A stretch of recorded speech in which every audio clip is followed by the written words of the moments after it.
उफ, महंगाई इतनी बढ़ रही है, परिवार चलाना बहुत मुश्किल हो गया है। पिताजी, मैं अब बड़ा हो गया हूँ। मैं भी आपके साथ जंगल में लकड़ियाँ काटने जा सकता हूँ। अगर हम दोनों मिलकर लकड़ियाँ काटने जाएंगे तो हमारी कमाई और भी बढ़ जाएगी, जिससे हमारा परिवार बहुत अच्छी तरह से चलेगा। बेटा, तुम्हारी बात तो ठीक है, लेकिन लकड़ियाँ काटना उतना आसान नहीं है। क्या तुम लकड़ी काट पाओगे? जी पिताजी, मैं काट पाऊंगा। आप मुझे जंगल तो लेकर चलिए। ठीक है, लेकिन मेरे पास तो एक ही कुल्हाड़ी है और अभी दूसरा कुल्हाड़ी लेने का पैसा भी मेरे पास नहीं है। पिताजी, क्यों ना हम रहीम चाचा की कुल्हाड़ी 2 दिन के लिए मांग ले। वैसे तो वो अब लकड़ियाँ काटने जंगल नहीं जाता है, तो उसका कुल्हाड़ी तो घर में पड़ी है।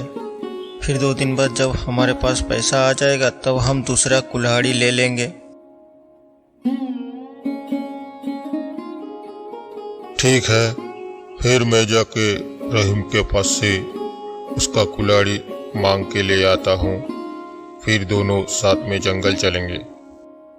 इस तरह लकड़हारा शामू ने रहीम का कुल्हाड़ी मांग के ले आया और अपने बेटों को दिया, और फिर दोनों मिलके जंगल में लकड़ियाँ काटने चला गया।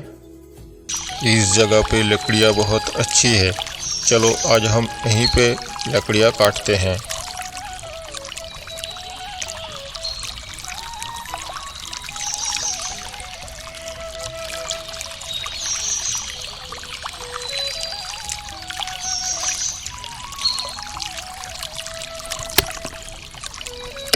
फिर दोनों आराम से जंगल में लकड़ियाँ काटने लगे। खाना खाने के बाद शामू ने अपने बेटे से कहा, थोड़ी देर आराम कर लेते हैं, फिर काम पे चलेंगे। लेकिन उसका बेटा, जो कि आज पहली बार जंगल में आया था, इसीलिए उसको आराम नहीं करना था। उसको तो अच्छी तरह से जंगल देखना था। उसको बहुत मज़ा आ रहा था और अपने पिता से कहा, पिताजी आप थोड़ा आराम कीजिए, मैं तब तक यहाँ वहाँ थोड़ा घूम के देख लेता हूँ। फिर उसके पिताजी ने कहा, ठीक है बेटा, लेकिन ज़्यादा दूर नहीं जाना, क्योंकि तुम इस जंगल से परिचित नहीं हो। ठीक है पिताजी। ये बोल के अपनी कुल्हाड़ी कंधे पे लेते हुए भोलू घूमने चला गया। कुछ ही दूर जाने के बाद भोलू एक पेड़ के पास आके रुका। वहाँ कुछ अजीब सी आवाज़ें आ रही थी। ये आवाज़ें कहाँ से आ रही है? जंगल में तो मेरे सिवा और कोई है नहीं।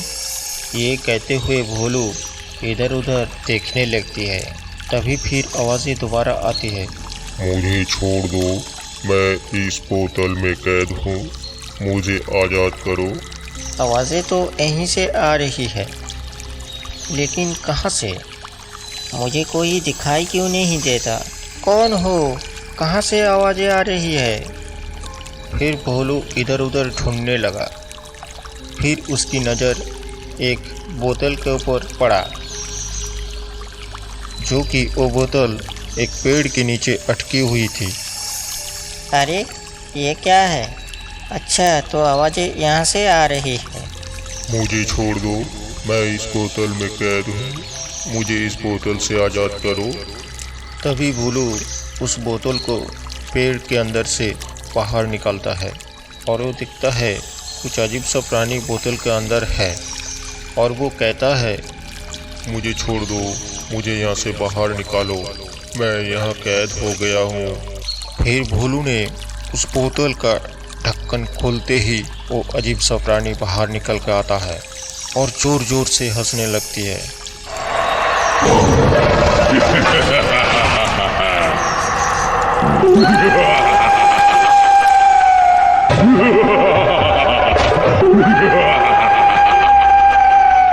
और कहने लगती है, मैं इस बोतल में पिछले 100 वर्षों से कैद था और मैंने शपथ लिया था, जो मुझे इस बोतल से आज़ाद करेगा मैं उसे मार के खा जाऊंगा। अब बोल, तू कैसे मरना पसंद करेगा? मैं तुझे गला दबा के खाऊं या कच्चा चबा जाऊं? तू जैसी बोलेगा मैं तुझे वैसा ही मारूंगा। अरे बाप रे, खुद सोच, नहीं तो ये तुझे जिंदा खा जाएगा। इसको तो निकाल के मैंने बहुत बड़ी गलती कर दी। भलाई का जमाना नहीं रहा, तुम मुझे खाओगे ठीक है, लेकिन पहले मेरे सवालों का जवाब तो दे दो, उसके बाद बड़ी आराम से खाना। ठीक है, जल्दी से पूछ, क्या पूछना चाहता है? तुम हो कौन और इस बोतल में कैसे आया और तुम्हें कैद किसने किया? मैं एक ब्रह्म राक्षस हूँ और मुझे पिछले 100 वर्षों से इस बोतल में कैद किया गया था। तब से मैं इस बोतल में हूँ और मैंने शपथ लिया था जिस किसी ने भी मुझे इस बोतल से आज़ाद करेगा मैं उसको मार के खा जाऊंगा। अब तू बोल, तुझे कैसी मौत मारूं? है ब्रह्म राक्षस और इस बोतल में? मुझे यकीन ही नहीं हो रहा है, तुम झूठ बोल रहे हो। भला ब्रह्म राक्षस को कोई कैद कर सकता है क्या? मैं क्या तुम्हें बुड़बक दिखता हूँ जो तुम कुछ भी बोल दोगे मैं मान लूँगा? पहले साबित तो करो, तुम इस बोतल में कैसे आया?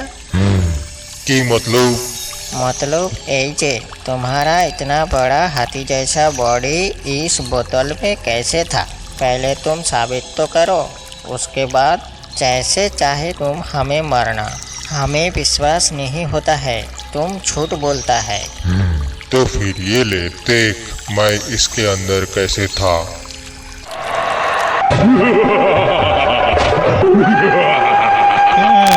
आप ब्रह्म राक्षस, आप रहो तुम अंदर में। अरे तूने ये क्या कर दिया? फिर से मुझे बोतल में बंद कर दिया। जल्द से मुझे बाहर निकाल। आप ब्रह्म राक्षस, अंदर में जितना चिल्लाना है चिल्लाओ, मैं तो चला। ऐसा कह के भोलू बोतल को पेड़ के अंदर फिर से छुपा दिया और वहाँ से चला गया। दोस्तों, अगर आपको कहानी अच्छी लगी तो चैनल को ज़रूर सब्सक्राइब कर लेना, क्योंकि मैं इसी तरह के कंटेंट इस चैनल पे डालता रहता हूँ।